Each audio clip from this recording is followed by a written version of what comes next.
Benimaru changed his offensive style. Until now he had been using a static, sword stance, but after being granted absolute severance, he switched to a dynamic style.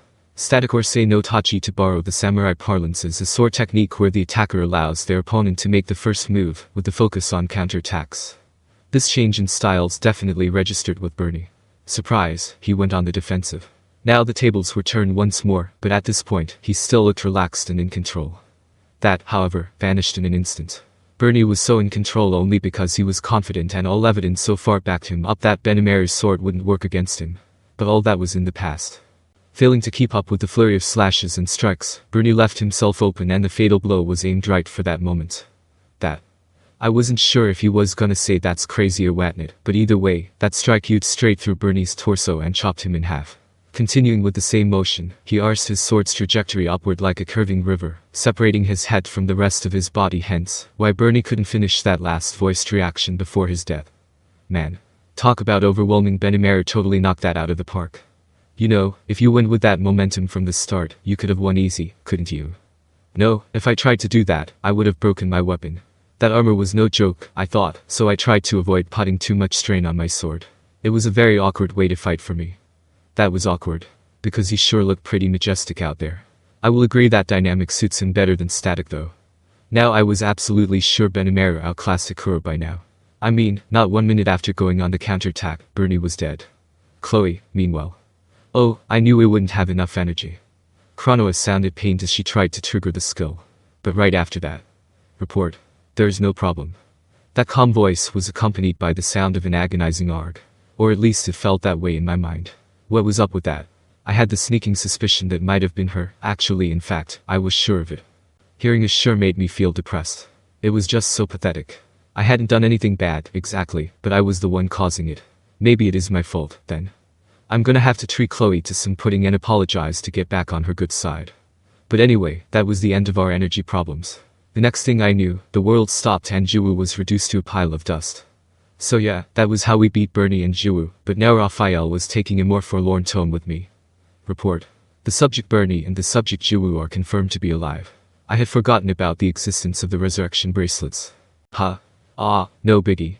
Pretty rare for Raphael to make a careless error like that, though. In fact, this may very well be the first time ever. Oops. I should have broken their bracelets while I had the chance, I said. They weren't wearing bracelets. Yeah.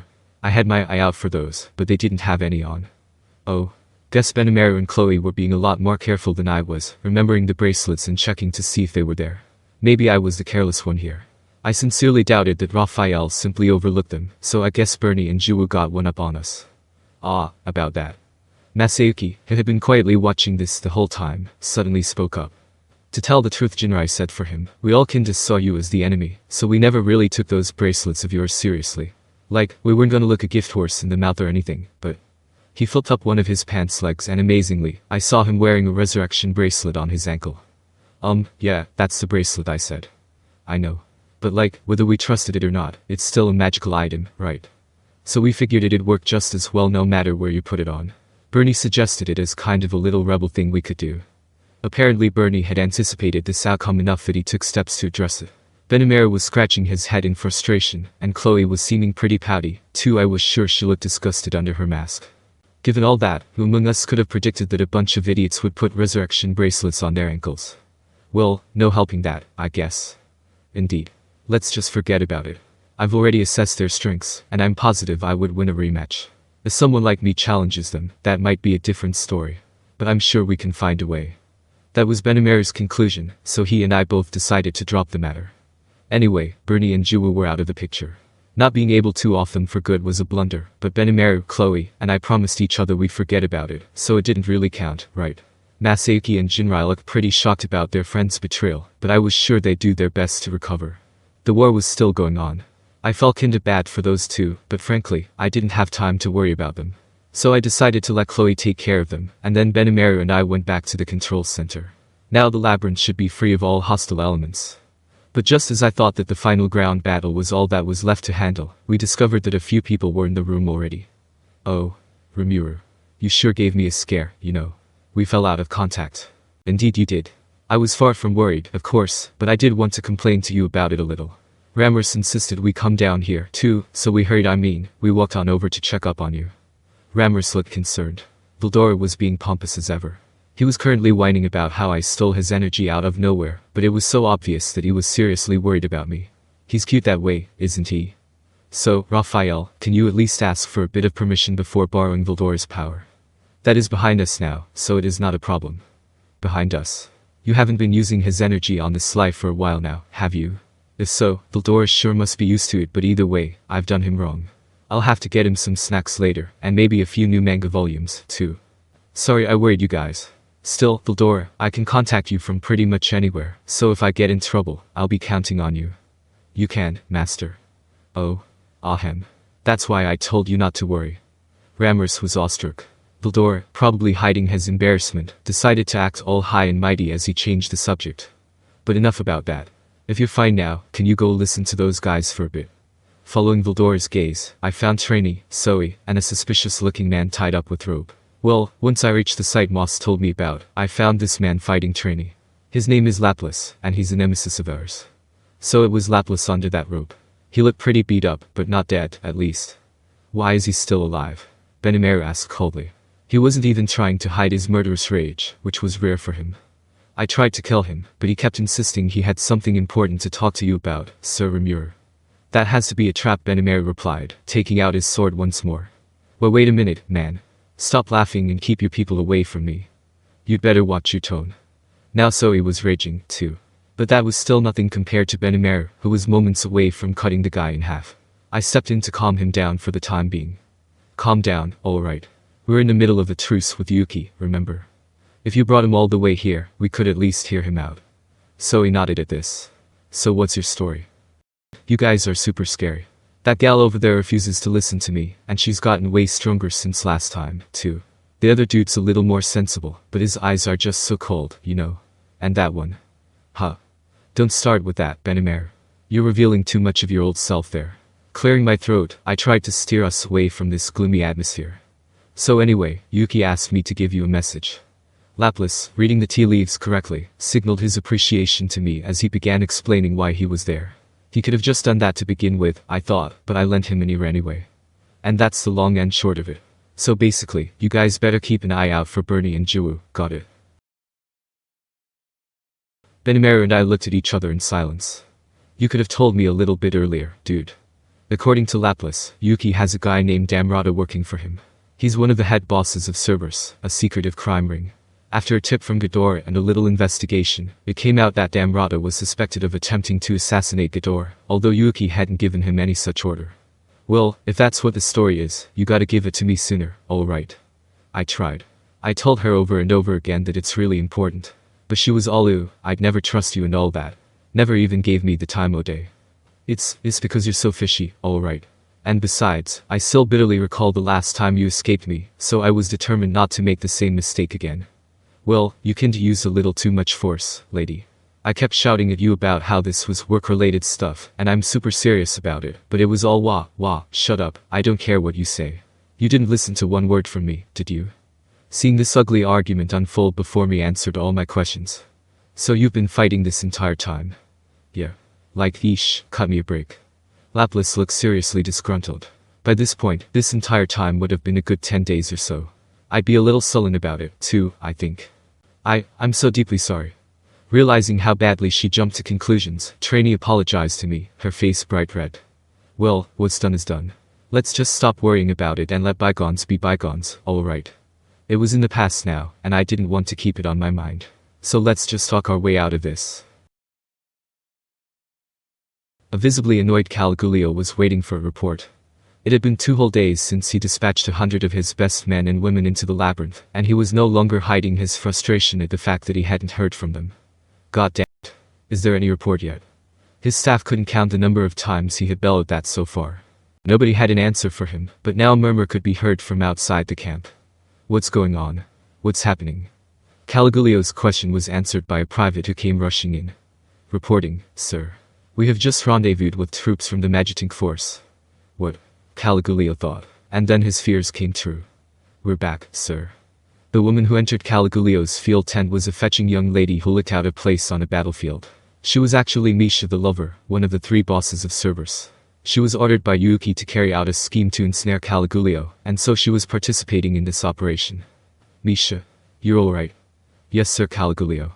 Misha gave him a bewitching smile. Even with her stained, dirty uniform, her beauty hadn't faded one bit. Seeing her was a relief, but Caligulio hadn't forgotten about his duty. So what happened to the rest? How long will all of them rendezvous with the main force? He spoke quickly, peppering her with questions. Please, sir, just 1 minute. There's no point in panicking now. Huh? What do you mean? They've been wiped out. Huh? The Empire's proud magiting force, along with 100 of its elite airships, have all been reduced to ashes. The bewitching smile was still on her face. That can't be. What the hell are you talking about? Caligulio smiled in disbelief. Misha remained silent and her silence forced him to believe her. They're really all wiped out. Yes sir. So the only surviving members of the armored force are the people here right now. That would be the case sir. Hearing this, Caligulio hung his head. The rest of his staff followed suit, their faces pale. Their invasion was now a complete failure. What should we do? He whispered. The staff had no answer but then Misha spoke up. We should retreat. What? I had a quick look around earlier. It looks like you're not having much luck in the labyrinth, either. I suppose labyrinths are meant to be explored, not invaded by vast armies. Did that Yuki boy say that? Yes sir. He said that only our elites should be unleashed into the maze. Ridiculous. I've sent our damn elites in. A furious Caligulio shouted back at the calm, polite Misha. Still Misha was relentless. But even after swallowing up the most elite members of our force, the labyrinth is alive and well. And yes, it's possible that there's still a battle going on inside, but we have no way of finding out what's going on, and it'll be difficult to send yet more reinforcements, won't it? Enough. All you can do is wait for our allies to leave the labyrinth alive, right? I said enough. Listen, Misha, you have nothing to worry about. The higher-ups have been given necklaces that can resurrect them. As long as you're wearing it, if you die in the labyrinth, you'll be resurrected outside of it. And the fact that nobody's come out yet proves the invasion's going just fine. Caligulio knew full well that this was a rather optimistic view. But you haven't confirmed that the prototype necklaces actually work yet, have you? Sir Yuki said that if the bracelets were generated by someone's special skill, it'd be impossible to make a copy of it.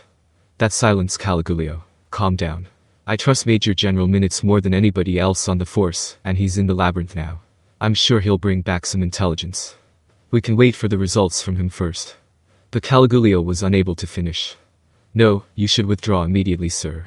This unsolicited advice was offered by a man who had suddenly entered the tent. Who are you? One of the staffers demanded. My name is Krishna, Imperial Guardian number 17, and one of the force of 100 who entered the labyrinth 2 days ago. Everyone present was astonished, Caligulio included. You're an Imperial Guardian. Why is the Emperor's personal guard here? The staff were disturbed. But Caligulio lived up to his reputation, quickly regaining his composure. That's not the question. Krishna, was it? Can you begin by telling us what's going on? With a single shout, he calmed the situation down a notch. Krishna thanked him with a nod and hastily briefed the tent. The one thing I have to say is, that labyrinth's no joke. I'm not sure this will mean anything to you, but Bazin, rank 35th, and Raiha, rank 94th, are dead. Major General Minutes died before my eyes, sir, and I don't know for sure, but I think Colonel Kansas is dead, too. There are no survivors left in the labyrinth right now. You can be assured of that. Everyone listened in stunned silence. So he was resurrected. Did he have a resurrection bracelet, then? A real one, not an imitation. Then it's safe to assume it's really him. Caligulio tried to think calmly, despite the fact that he wanted to be furious. But Krishna wasn't done yet. Also, the one who killed me wasn't the demon lord at all or even one of the big 4 who serve him. It was a magic born whose name I've never even heard of before. He was part of the 10 dungeon marvels, as he called it, but he was a level above anything I've ever seen. But even among all of them, the demon who called himself Sijin was on another dimension enough, so that Krishna saw full well how little chance he had to win. I'll say this one more time, we have to retreat. There's no shame in that. Please, you have to step up and make the decision that'll save the troops we have left. Krishna's ardor made the officers tense up. His words were undoubtedly true. Everybody's gut feeling was telling them there was no time to lose. Not the demon lord. They have archdemon level monsters just bumping around in there. They're that strong. How's some upstart demon lord capable of having so much power? Finally, Misha spoke. I forgot to report this to you, sir, but it wasn't the dragon Vildora who drove us to destruction. It was someone else's nuclear magic that dealt the fatal blow. Twice, in fact. It was magic on a scale that could easily defeat any legion magic. The one who cast it is a threat, yes, but that's not my point. The point is, nobody needed to hear it. Everyone understood already. Vildora, the storm dragon, was still waiting for them ahead. So Caligulio made his decision. Gather the troops. We're changing course. For now, we have to turn around and go back to our nation. He called it a change of course, and not a retreat mainly for his own sake. But the decision came too late. The situation was starting to evolve, soon to become a raging torrent that would sweep in and swallow them all up. The fate of the Imperial army was already set in stone.